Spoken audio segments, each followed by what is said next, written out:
Well, unfortunately, the people who did say that are not especially well known today, but they ought to be. The critics of FDR have been pretty much removed from history, but I strongly recommend that people read them. Garrett was his name, Garrett, Garrett, wrote... Wait a minute. Garrett, Mr. and Mrs. Garrett named their kid Garrett? He changed his first name to Garrett. So and I'm supposed to trust him? Don't blame Mom and Dad. I mean, if you changed your first name to Woods, you think I'd have you on? But and now Woods on the economy. Look up Garrett New Deal on the internet. You can find his stuff online for free. This guy who wrote for the Saturday Evening Post, I will look it up. I'm very happy. Give me another name. John T. Flynn, great biographer of Franklin Roosevelt in the late 40s, predicted this as well. Did any prominent Republican politician? Possibly, but most of them were... All right, this is silly. If you were alive then, it's impossible to answer fully accurately, but would you have seen it? I would have warned about it. I would have said it's a bad idea. Whether it's going to blow up or not, it's still a bad idea to take people's freedom away, regardless of the consequences. All right, we'll be back in a moment.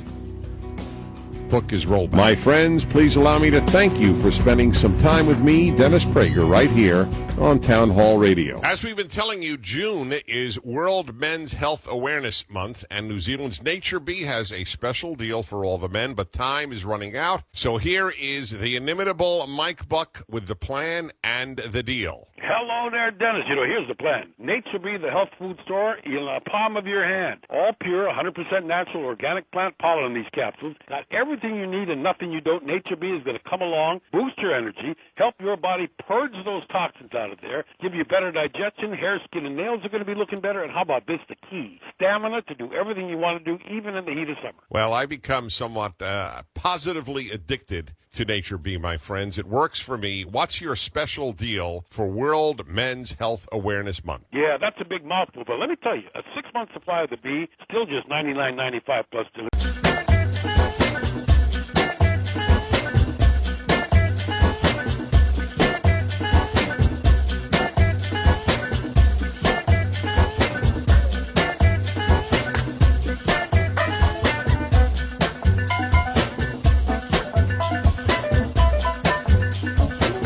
Portions of this hour of the Dennis Prager Show are brought to you by Prager University.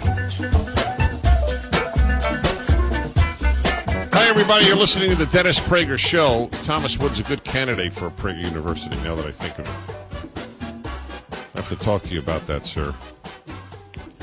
Sure. Thomas Woods is my guest. He's at the Ludwig von Mises Institute. Rollback, his 11th book, Repealing Big Government Before the Coming Fiscal Collapse. He's a libertarian, and their critiques on liberty and the economy are invaluable.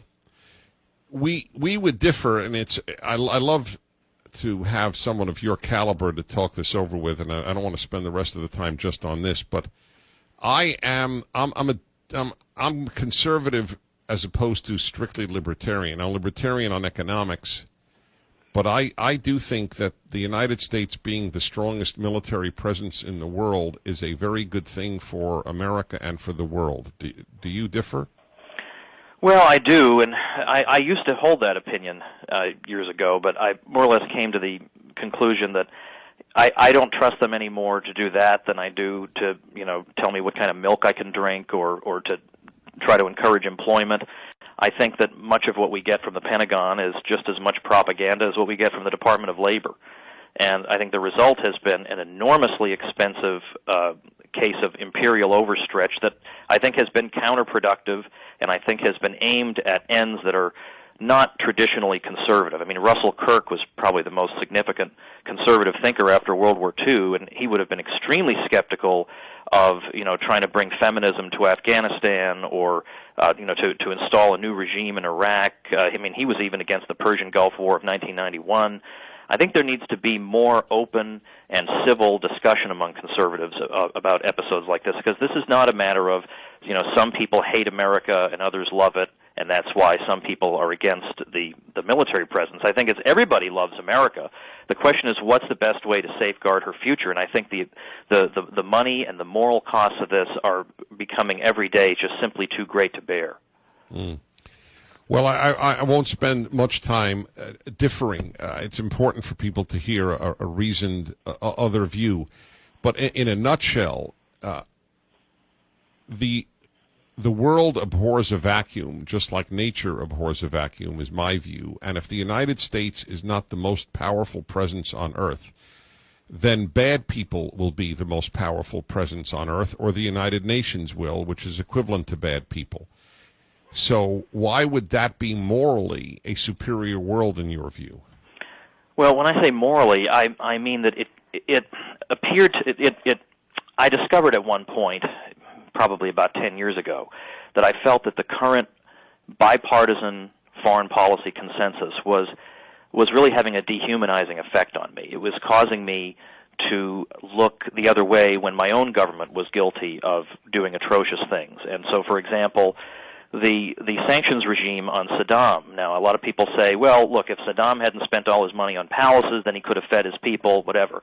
But the point is that when Madeleine Albright and Bill Richardson looked in my eye and told me that it was worth it, that a 500,000 children died of malnutrition because of that, I don't think that I'm a leftist for saying, well, you know what, I'm not sure that is worth it. Or that I would look so callously on helpless people in a borderline third world country that, well, look, they're the enemies of Bill Clinton, so to heck with all of them. That's not good I'm a Catholic, I take my faith seriously. I feel like I've been put in a position where my sense of patriotism and my love for the country are now being exploited on behalf of a bipartisan foreign policy that I think is really morally compromising many times. I mean, all right, but address my issue about the strength issue. If the United States is not the most powerful force, bad people will be. Is that a fair statement? Well, other people will be powerful. Right, like Russia and China. Has to. Okay, well, if China is influential in Asia, I mean, what is the United States going to have a world war? No, but they are an amoral regime. They are perfectly happy to see Iran shoot its own people in an attempt to have freedom in that country. They are stopping all resolutions against Syria, another despicable regime. I'm sorry. No, go ahead. I was going to say, I think the regime we have in Washington is amoral, Republican and Democrat. I mean, honestly, I think the corruption is so bad, and I think their policies around the world. I mean, I think the Iraq War, where we've got apparently hundreds of thousands of deaths and 4 million people displaced, but not by us, by our opponents. That's a very big distinction. By people who blow up fellow Iraqis. But a situation that would not have occurred had it not been for a completely avoidable conflict that was ginned up on the basis of propaganda we would have laughed at if the Soviet Union had put it forth. I mean, this is the kind of thing that, because we think in terms of like the U.S. government as a football team and it's our team. I don't look at it that way. I think the United States government, by and large, is not my friend. I don't look at it as this is an institution that's protecting me. This is an institution that's expropriating me, that's lying to me, that's brainwashing my kids into thinking that, if it weren't for them watching over them, though they'd all be probably working in a mine for $1 a day, or they'd all be getting their limbs blown off by exploding computer monitors or something. I don't trust these people. I think they're liars. I think they're bloodthirsty. And I think we'd be a lot better off without these interventions. I mean, the United States used to be very popular and well-liked in the Middle East. It's hard to believe. But years ago, the United States was very highly respected in the Middle East, and now it isn't. And we need to ask the question, what changed? If you were to read Noam Chomsky on American foreign policy, where would you differ? I haven't read enough of him to know, but I know that he is by and large against U.S. intervention in many places, but I don't think he is, as a matter of principle, against U.S. intervention. But I think old-timey conservatives and old-timey liberals have a lot in common here, but where does Hillary Clinton differ with George W. Bush on foreign policy? They were both for the Iraq War. Listen, the only reason I raise it is because I have such respect for you, and it takes nothing away from the superb, superb work. In fact, my wife, I love him.